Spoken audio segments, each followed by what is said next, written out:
Hi everyone. So, first of all, thank you so much for being here. I heard that there's very bad traffic. So, especially for people who came from far away, thank you for that. So, what I wanted to just start off with so that we're all on the same page is that every one of us has a different starting point, has a different path. And why I want to call that out is the reasons for people to take a break are often quite different. Right? So for some people, it might be because they've been laid off.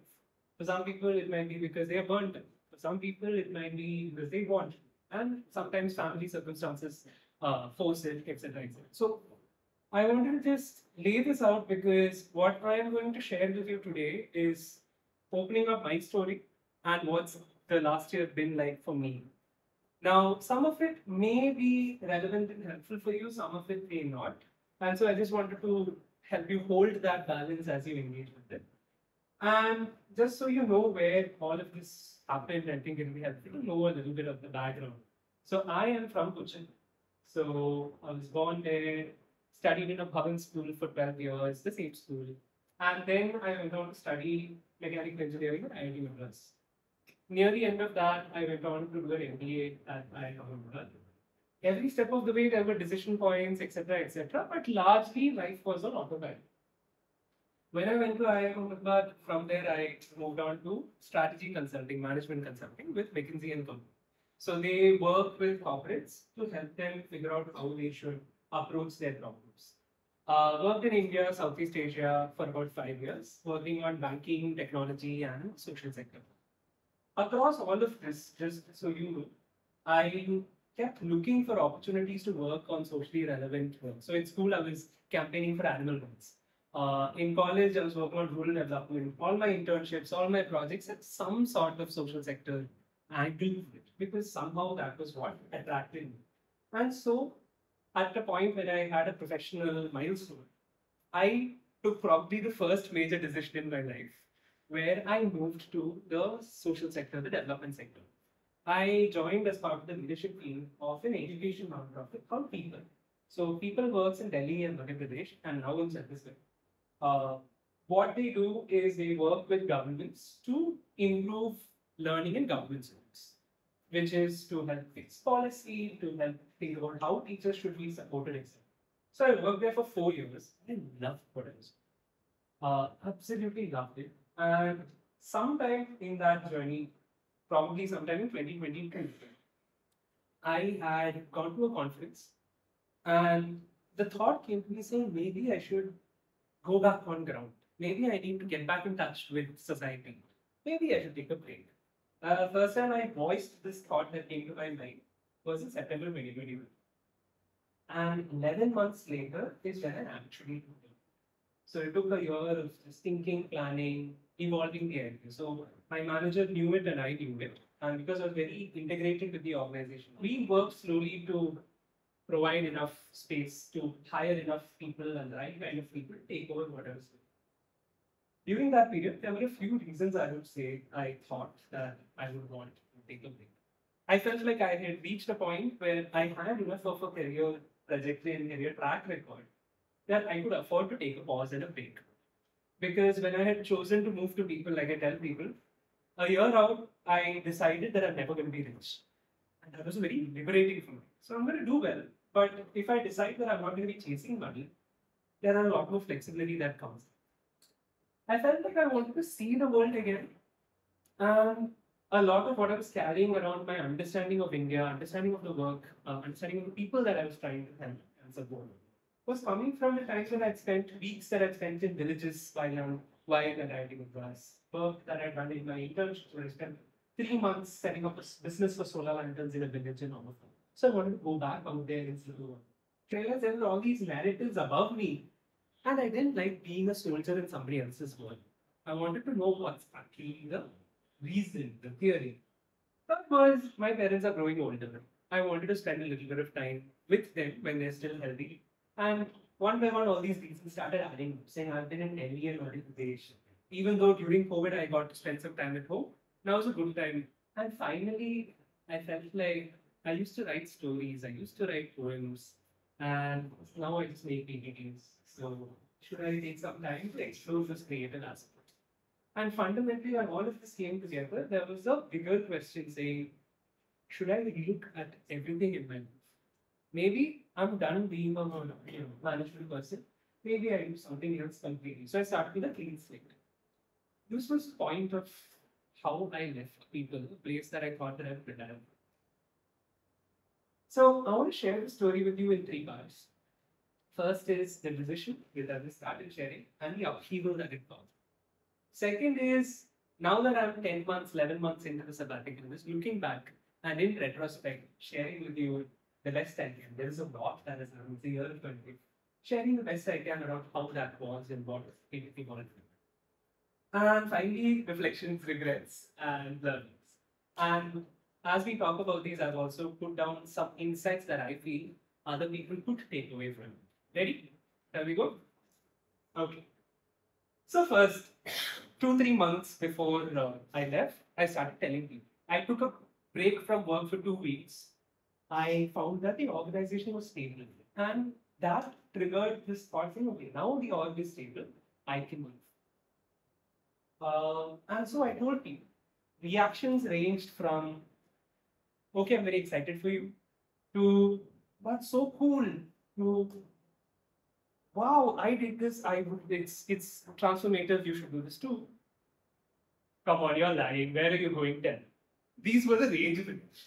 And then what happened alongside is I started Googling what do people do on Sabbatical, what is Sabbatical, etc. Sad part is I just found 2 useful videos, one on what you should do during sabbatical, and another one which was a TED talk about some artist who would take a sabbatical every 7 years to renew his creative wisdom. And I found one Harvard Business Review article explaining why sabbaticals are great. But that's limited to the amount of detail that was written about it, which is also why we're recording this. So ultimately, once I moved out of Delhi, I took my stuff back to Cochin. This was now August and September. I can't lie, that period for all the jokes that I do was one where I feel like there was a lot of internal tumult. I think most characterized by when I had to make a business card for myself. I was invited to speak about my journey at the One Young World Summit in Belfast. And I needed to make my own business card because now I'm not part of any company, right? I had to think a lot about what I would say. And finally, first I had fun saying that I'm going to put my photo on it because you don't usually get your photo on a business card. And I'm going to try a Q1. But what do I say I am? What do people contact me for? I wrote this. I said social impact, organization leadership, education, design, music. On one side, I sent it to my friend saying, haha, so much fun, I'm just putting all this. And on the other, I have written in my diary saying, what is this? You don't seem to have any focus. What is the set of keywords that you're using? And that period I know was something of a tumult. And why I know that is because, of course, in August itself, I tried very hard to try out my creativity. I started sketching, I started, I took a picker up my guitar and I said, let me try to write a song. And I wrote a song. At that time, I didn't realize or feel like, I was like, no, this is not autobiographical, it just came to me. But now I look back. So the song was my first Hindi song. I've been making music, but in English. So I tried saying, look, I've worked with internet for so many years. I know Hindi enough. Let me try to make a song. The song came up in just about an hour or so. And just to give you a sense of why I say the song was autobiographical, this is essentially the chorus and the climax.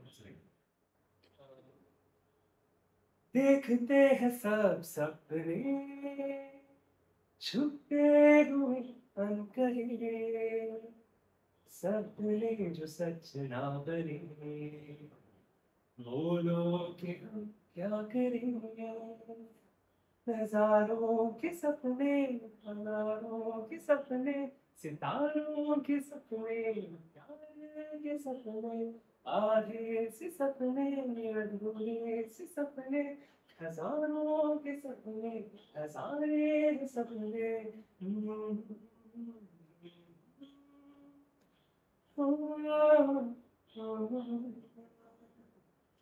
सपने जो सच ना बने सुन लो कि क्या करेंगे, गए तो गए, क्या हम करें, चलना है आगे, चाहे न चाहे, ले तू पर मेरे यार, चल के तो दिन संग तेरे, हो गए सारे ख्याल. So, this 12 months later, I still haven't produced the song. The song is still in the stage. But I realized that this was the sort of emotional space that I was in, where I had to let go of something that I knew and I really wasn't sure where this is going to go. And the one thing that someone told me that really resonated, one of my mentors, when I spoke to him, said, I'm really happy for you because you're in this space where nothing is certain. And I'm also a little envious. So think of it like a trapeze artist. A trapeze artist needs to let go of a bar to catch the next one. And when you let go of your bar, you don't know if you're going to catch it.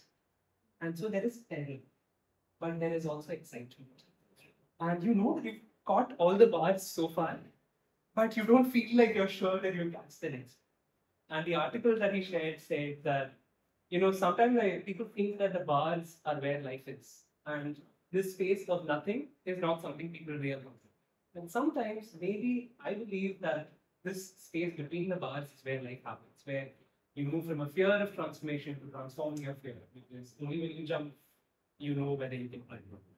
So this was something that I remembered shifted how I thought about the break and moved from a space of concern to a space of exploration.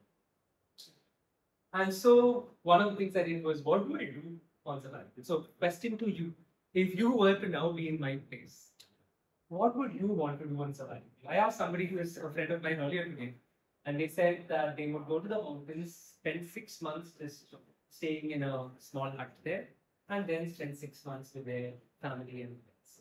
What's your answer? By the way, my answer is violently different from that. So, I'll go on a long road trip. long road. Yeah. Okay, fantastic. Anyone else? I'm sure. Very similar. Very similar. Okay. Backpacking. Okay. Anyone at the back? Also, weekends. You'd watch all of the movies that you discussed.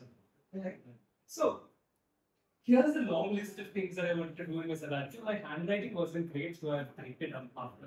But this is from my journal. One was a whole category of professional exposure and growth, saying that I want to go to those communities, like I was saying, go and visit and stay in communities. Maybe I'll work with some organization 1 month. I offer my services, and in return, they allow me to stay where they're working. And maybe I document some of the work that I've already done and create case studies with my professor on it. Then actually go out to conferences, listen to perspectives, and do leadership trainings for myself so that I can become a better leader. Read books and fiction and non-fiction and watch movies, etc. Everything in there. But this wasn't all. Then there was a whole personal side where I want to write a book, write my poems, produce songs, release an album. All of these were happening. And the unfortunate part is that was the early days of ChatGPT. And I asked ChatGPT, what do we do on Sabbatical? And broadly, everything was included between what, the generic one was and what I was planning to do. So what I did is maybe a couple of months after, when I was more settled, so before I left, I ended up trying to draft some goals for myself, what they call objectives and key results. Okay, I was trying to focus on my priorities, and you'll see my criticism of it also. I said, look, I need to understand my way forward in the social sector. I think I want to work here, but I don't want to feel like I'm limited to it. Let me explore everything and come back. And I put goals saying how many conversations should I have had, etc. I wanted to engage on my creativity. I wanted to enjoy myself. And I wanted to make sure that I shift in my operating model. I'll tell you later, but I read my diaries from 10 years ago. I've been writing my journal since 8th standard. And so I have this long track record of how I've been thinking. And I see a consistent theme saying sleep early, exercise. What are you doing? This, that, and the other. So I wanted to change a little bit of that. Incredibly serious goals there, like 25 days of exercise every month. And then I have criticized myself saying, okay, what is this? You're not slowing down. where is time for other people, other things, and I've been too productive. And everyone says that, now you're going to start up because you're in your 30s. Do I really want to start up? So I put all of this, and I had this one battle with myself. And I still didn't know what I wanted to necessarily do. And I also wrote to myself saying, listen, all of this is okay, but you haven't even done financial planning. You don't really know how long you're going to last. You haven't done your math. So please do those tasks. So pausing here, just on step one of the story, couple of things that I feel might be relevant and helpful is one, it's helpful to be clear about the why you want to do the sabbatical. Timing matters. I left at a place where I felt like I had nicely, I had a teary farewell. I felt like I handed over everything. I spent a month after I left to document everything that I would have done if I stayed for another 3 years so that someone can take it forward. I did my best and I let it down. Third is planning is important and the plan isn't. And finally, I feel like if you are going on a sabbatical, if there is a major life transformation, if I were to look at myself again and what other people told me at that time, it was just to be kind to yourself. Give yourself some time. Don't expect the world of yourself because you are settling into it. So this is section 1, chapter 1, the decision and the upheaval. So if that's okay, let's move on to part 2. Okay. So I wondered how to share this with you. I thought month by month I'd share it, but then I thought you guys would go home with something. So I think 3 large parts overlapping, some of it, not all of it chronological. One was where I re-examined my own identity, saying, who are you, what do you want to do? Second was where I reflected on the realities of the world, because this was one of the things that I wanted to kind of anchor myself on what really matters in the sort of social work that I want to do. What's true, what's not. And the third was where I was replenishing myself personally with friends, with family, with health. So let's go into each of these. If I look at how I was re-examining my identity, like I shared with you, there was a talk that I was supposed to give. Beautifully turned up that September. And so I planned a 1-month trip in Europe. This was in Northern Ireland. I was invited to speak about my journey at the conference. And what happened is that speech was quite seminal for me because this was the first time somebody was asking me to speak as though I had actually done something that was meaningful for others to learn from, etc. And in the process of writing that, I had to consolidate and sharpen my own philosophy around how I was living my life and what I did. And this was 1,000 people globally, beautiful experience. And it kind of gave me a little nice ribbon to tie all the experiences so far.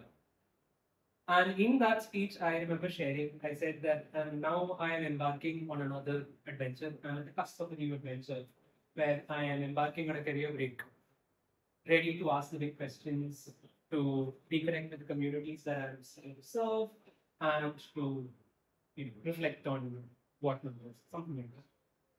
They get clapped at various points in the speech, but you'll see this on video, it's there. You can see there was a moment of surprise and relief and comfort that just happened, flashed by, and suddenly, for just saying this, I got applause from me. And I was like, wow, people understand, they're encouraging me. It was still that time when I was still new to the idea of a career. Once that happened, this was the question. Okay, now everything is over, life is good, now what am I? I actually went back and did the classic Ikigai thing, saying, as cheesy and as basic as it was a very useful exercise where I was looking at what do I love, what am I good at, what do I think the world needs, and what can I be paid for. Very interesting, 1 page each. And I added one more saying, what do I want to learn or what do I want to do? So to add, what do I don't know today and I want to know. I came up with something like what I love is learning and understanding things. I love stories, whether it's telling them, observing them, and I love performing in some of them. I like singing, so it's boiled down to some details. And what do I know? I had stuff like I know about, same thing, you remember that 5-6 things on my business card, those things were there in my. When I did all of this, it was a theoretical exercise that when I look back now was interesting and useful. But I then went on to try out different things. I did a bunch of other things. Over the year, if I looked at it, None of it was planned and structurally how it almost do this. All of it was organic. I knew what I was doing for 2 months at a time roughly. And I find out eventually I have some vague idea of what will happen, something else. So I ended up providing like weekly calls with a few organizations. Somebody was setting up a school because I had worked in education. Somebody who was fixing their performance management process.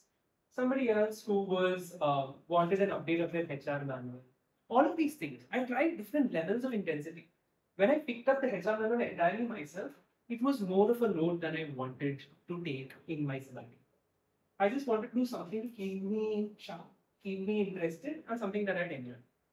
So I did and tried out different things, found out what I liked, and then I was able to draw my boundaries. I ended up doing some sessions on topics that I liked, like this one. One of my teachers invited me back to school, she's the principal now, to speak to the 12 standards as they were entering the school. I ended up going back to IIT Madras and speaking on career choices, social impact, and remembering double. And all of this I found I liked because these were ways for me to consolidate my understanding. This was a way for me to go deeper into this. You may have figured out by now that I'm quite extrovert, and so it requires tasks for me to force myself to engage deeper with myself and force reflection. Fascinating thing was I gave the career choices talk and I ended up having a job interview a few days later. And for me, it was such a powerful experience because I was much clearer in myself around how I am making my career choices. So I was like, this is me. If you want me, you can take me. If not, you don't. So that helped. And finally, because I wanted to experiment, there were a few experiments I started before that I continued. And a few new experiments started on social sectors renewal. How do I contribute to the sector in ways that I can't if I have other things to do? Everyone in the NGO, non-profit sector is willing to collaborate. And they love the idea of everyone working together. What I've realized is what doesn't happen is time. What we don't account for is for 2, 3 organizations to work together.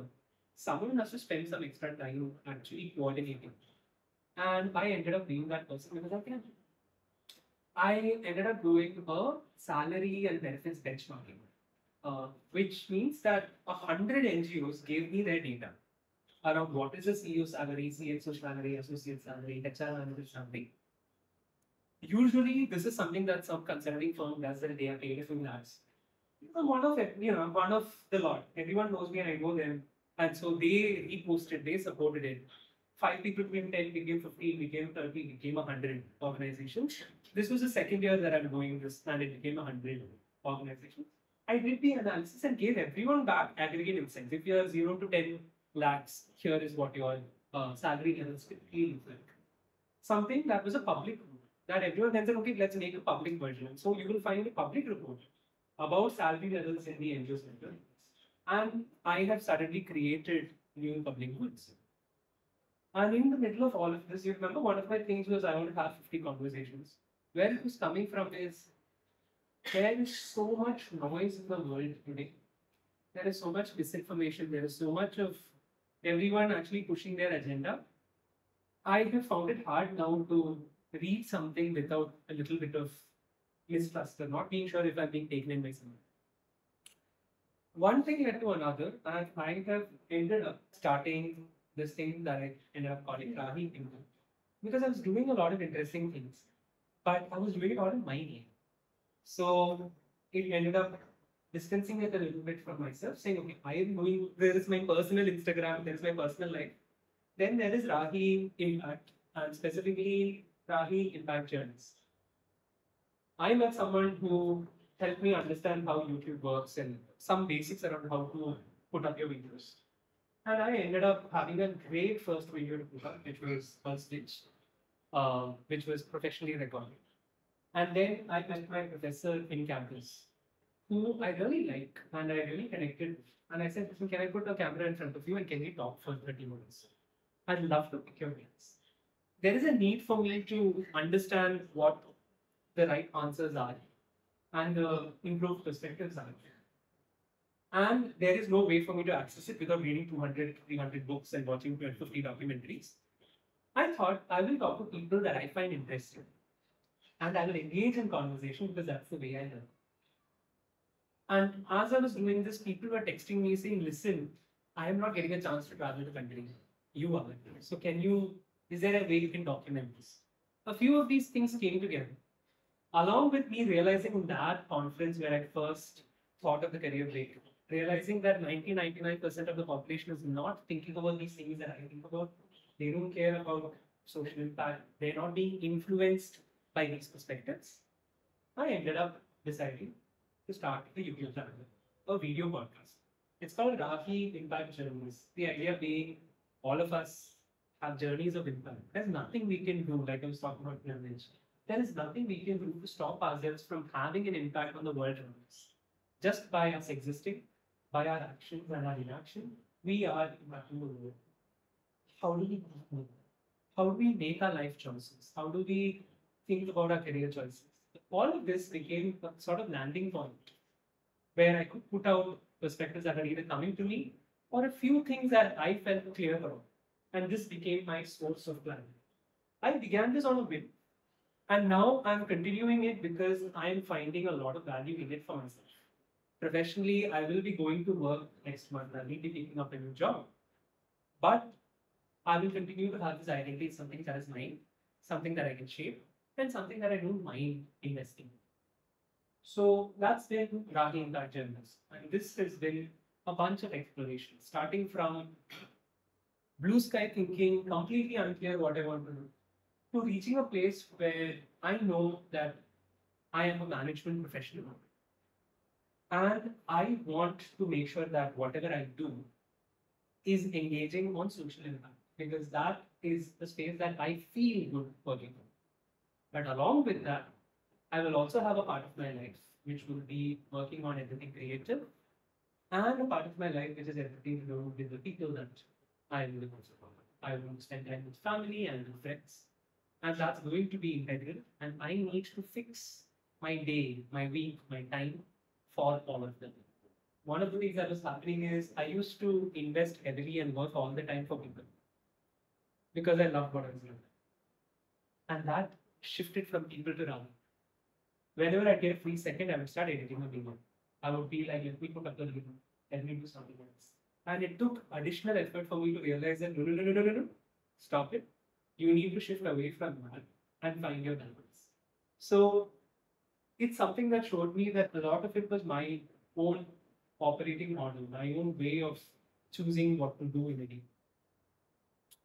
And so a few things that I felt would be meaningful for you to take away is one is if you are taking a break, allow yourself to experiment and explore.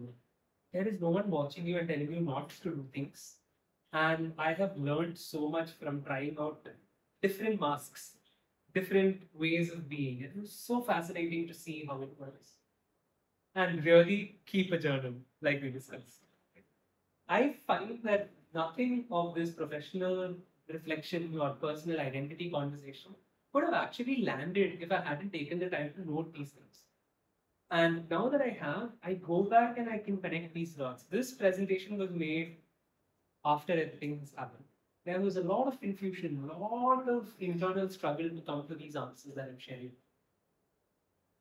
And finally, something that was a little bit of a fear for me. There was a fear of irrelevance. I was wondering whether, as the world evolves, maybe I'll forget what I know. Maybe I will not remember all the skills that I have, and maybe when I try to look for a job, nobody will have a job. And so some of these things, which was just staying in touch with the community, for me, it was these experiments because I wanted to go there, coming from a place of joy and not fear. For some of you, it might be just keeping in touch by talking to them and finding a way to stay in touch. All of that become ways in which you can connect with your community, because I feel like it's nice to know that work is still happening. Here's what we're achieving. Here's how AI is evolving, for example. It's nice to know.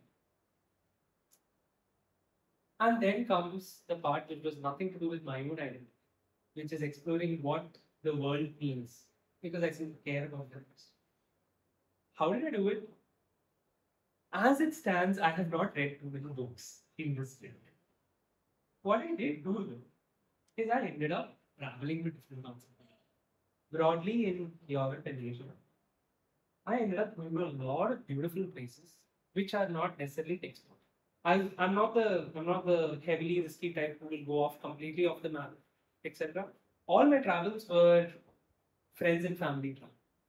My idea was not to tick everything off the tourist box, but actually see who do I know who is in that part of the world that I'm going to. Can I reconnect with them? It was also about reflection. Because when I would travel, while it looks very hectic that I've gone to a lot of places, every place had enough time. And of course, I saw the Mona Lisa in the Louvre, and that was there, standard thing. But when I would go to a museum, I would have the time usually to sit and sketch.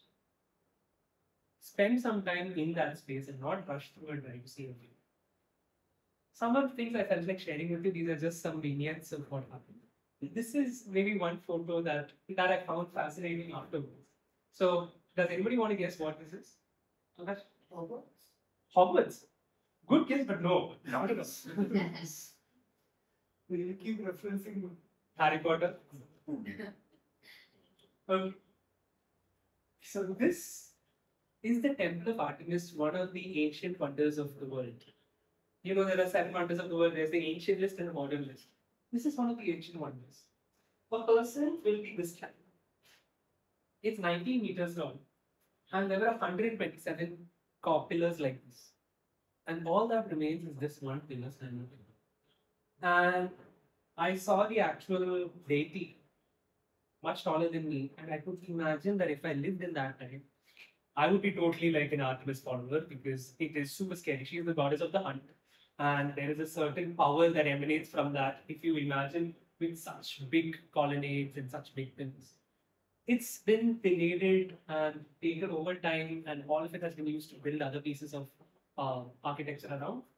Right behind, you can see a mosque that was built in the 14th century, and way over there is the Basilica of St. John. And I see the flow of time and how so many people would have lived in that time and believed in each of these places of worship, and how with time things evolved. And seeing the long arc of history was fascinating. When I took the photo, I just knew just 2, but then I realized I'm seeing 3 different religious beliefs at 3 different centuries right in front of me. And I also got to travel to different parts of India. We also have beautiful sunsets and beautiful sunrises and beautiful sceneries. And I somehow got to join the Jagrati Yatra, which is a 8,000-kilometer train ride, as they call it, to promote entrepreneurship. And through that, I ended up going to different spots. I went to Varanasi for the first time, very fascinating place. I went to, again, all of these stops are 1 day long, but I went to parts of the country that I hadn't been to before, and ended up meeting people who I otherwise would not have met. Made some friends, and saw the country for what it was. And the one photo that I think was like a beautiful summary of India for me was this, where you have India having gone to space and feeling proud about it, as well as seeing the state of the country in the other half as well. So this was a photo that I think a lot of people resonated with. And finally, I realized that I had actually left Kerala at the age of 18. I never came back, really. I came home. But it was in the sabbatical that I went to Alleppey for the first time. And I came to Kozhikode for the first time. All of us had a little family trip to Kozhikode. And I saw Kapad Beach, which honestly, I keep telling people, of all the beaches that I've seen in the sabbatical, this was honestly the best one. Across Europe and Asia, it was so beautiful. So, full of you. And a few reflections from this section. First is, I realized that for someone who finds it very hard to slow down, actually I spent hours just sitting and staring into the scenery when it was actually a scenery. I was sitting on my balcony in Dharamshala and was looking at the sunset and really wasn't checking my phone. And I realized that actually spaces matter. Very similar to what's happening here in Vettaths. When I was in my room yesterday, I realized also I can see the sky from the room. And it was just easy for me to just slip into a relaxed state. And so maybe there is something about us shaping our spaces so that you have something that is live, like a flower, versus something that is man-made, which I found makes a difference for me in terms of how relaxed and connected I feel. Second is there is so much beautiful interconnected history. The more you learn, the more you see, the more interesting the realizations are. And on that point, I have a conversation with my family's car driver to share with. So I was traveling just a month ago, and we were talking. He's worked in the Middle East before and in East now. We were talking, he was sharing his stories. He was like, ജീവിതത്തിൽ ഏറ്റവും വേണ്ടത് ലോകങ്ങളാണ്. The most important thing in life is for you to see the world. I was in a chill mood. I was like, Allah, man, samadhanam alle ഏറ്റവും important. Isn't it like, isn't peace of mind the most important thing? And he said this thing was like mic drop. He said, man, samadhanam really logam കാണും. So you need to see the world to have peace of mind, because once you see the world, the little things that happen at home, the fights that you have, the little things, you realize you see them in context and it doesn't matter as much anymore. So that was something that I found very interesting and fascinating. And finally, this point that I shared earlier, I feel like one of the things that I've become more and more interested in, reflective of, is the point around privilege and what I would call responsible privilege. I've realized that the more we are aware of our privilege and the context of where we have reached and why we have reached here, whether it is the very hyper-local history of the town you come from, all the way to how did we get here as a world where we believe that there is first world, second world, third world, etc., etc. That I found is fascinating. Going to the final piece of the puzzle, which is how was replenishing also made. One, I spent a lot of my time, I realized, going back to the past. Like I told you, was reading my journal. I still haven't finished it. There's still pending work to do. But parts of it, just reading that 2012 2014 period was really fascinating, where I cycled through all these decisions. There was someone who called me with a request for an internship, their first internship. And they were asking, but Bhaiya, how did you make all your decisions? You seem like you were all sorted and all your plans are clear. I look at it and I'm like, I wish I could show this to you. Because I have had so many revisions and corrections and decisions and revisions. And beyond that, I was lucky enough to arrange or get speaking or session opportunities in each of the institutes that I've gone to. One, I went, like I said, for the 12th standard starting, which was nice. I went to my campus and spoke about career choices in IIT Madras. And my professor invited me to take a session as part of their winter school on education and social change. And so I went back to those places, and it was like those movies, right? Where you see ghosts of the old self playing in the football field, etc. So I spent time kind of going back to remember what it felt like to be at different ages. Also, I ended up exploring my creativity. Like I said, September, Teachers' Day, September before. So I was in a struggle to still like try something so that I can justify having taken a break. So I had an iPad I never really used. Tried digital art, and then ended up making much more. I tried to create a whole series with this character. And then much more recently, about 2 months ago, I was thinking, look, I want to write. And I think of myself as someone who wants to be a writer. But what is the point of writing if ChatGPT exists? What is the point of poetry in a world of AI? Ended up writing this, which a lot of people seem to resonate with, and hence I thought I'll share with you. It is simply, I wondered what would happen to poetry, poems in the age of AI. And then I realized the flight of the planes never stopped the birds from soaring the sky. And then I ended up trying to push myself to write one poem every day. Did it for 14 days and then realized the quality is taking off way too different. And so I stopped. But it was fun because I'm like, I've experimented. I know that there is inspiration that is required for what comes out of me. And finally, I also got time to spend with my parents as I had wanted. And I was there to share experiences with them. My mom has been into art and storytelling and a bunch of things. And I was able to be there as she planned a summer camp for kids, as well as when she did an exhibition of her art. And I realized, like I was telling someone, as a boy, I often try to relate to what I do, which my dad has done, and how I am similar to my dad.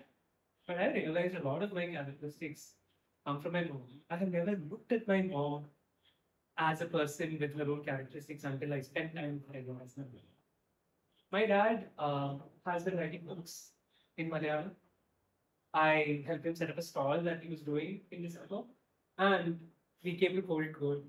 And he was Malayalam medium, and so huge fan of Bashir and art films and MT.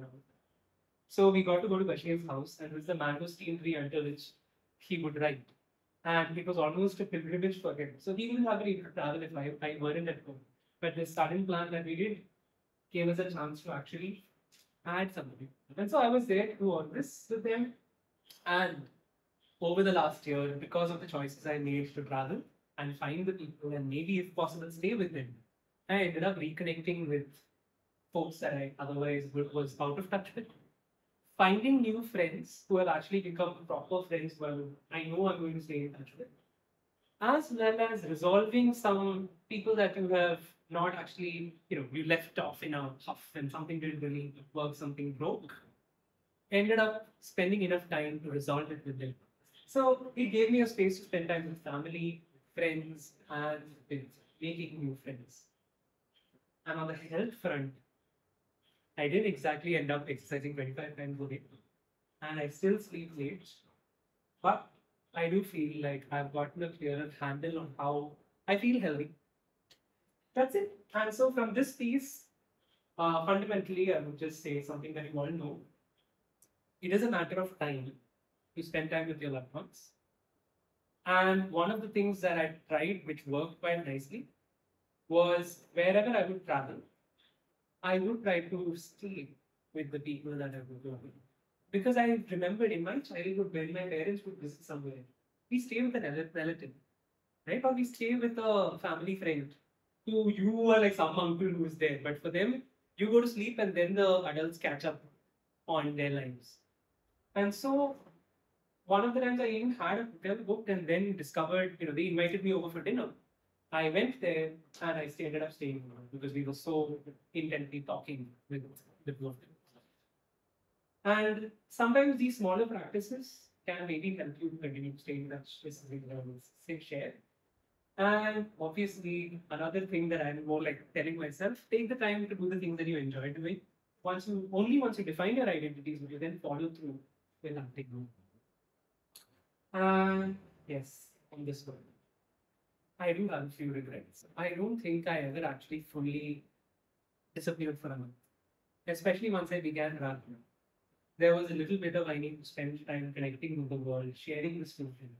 And so there wasn't a month where nobody heard from me and they didn't know where I was. I didn't know that surrounding. And I do think I'm still struggling with this idea of how much can I let go of my phone? Because now your world is in your phone. And it's hard for you to separate yourself from it. Right? So it's been an interesting journey of trying, especially when you don't have something else forcing you. How do you actually not just check your messages or just be on your phone and lose those hours? Second, I know I spend time with my parents. I know I spend time with my sister and my husband. I know I spend time with my loved ones. But I don't think I spend enough time. I feel like there are still things that I had wanted to ask. There are still questions that remain. And I feel like I didn't do. And finally, one thing that I realized, despite having a year off, there are many friends of mine who I still haven't called. I haven't taken out the time to talk to them because I was just so busy doing other things. The time was never right. Oh, I remember at 2 p.m. India, they get in the emails. And so, what does that mean? Here's an extra insights. One, you are who you are. Not everything that you are is a function of the space that you are in. And so if you need to evolve, you need to do the work on yourself, even if you take a break. Second, there will always be unfinished business. And this connects me to the last point. If you look at anything that you see in the insights, not a single one of them is something that you need to take a break. Every single action item there is something that you can do if you are more mindful, you are more conscious in your day. And easier said than done, I know. Sometimes you do need to take sometimes a hard reset helps. I know the hard reset helped me. But what I hope is that as I move forward, what I'm going to do is take these learnings and integrate them into my day, where I actually learn how to cut off from my phone. I actually learn to schedule calls or actually pick up the phone and call people on their birthdays instead of messaging them. And little things like that which can help me to continue to feel this way as I continue. And I'm going to close from my end with one story. This is something a friend of mine told me in 2014, so 10 years ago, and it stayed with me. There was a man who wanted to understand the meaning of life. A young man, typically, your Siddhartha or Gautam. So he walks, he tries a lot of things, and then he's sitting there and he sees an old man. And he feels like this person has wings. This is an old man who's carrying a sack, hunched over, and he's walking. And he goes to the old man and he asks, "Sir, I feel like you have the answer to my question. What is the meaning of life?" The old man doesn't say anything, but he puts the sack back and he straightens his shoulder. Boy understands. And he asks, "Now that I've understood, I get what you're saying. Then what?" The old man again doesn't say anything. He picks up the sack, puts it back on his shoulder, and he continues walking. So I feel like the break was a little bit like that for me. It helped me to reflect, it helped me to take space, and now I continue with that understanding because life must be lived, choices must be made, bills must be paid, and so life continues. So that's it from me. And now it's yours.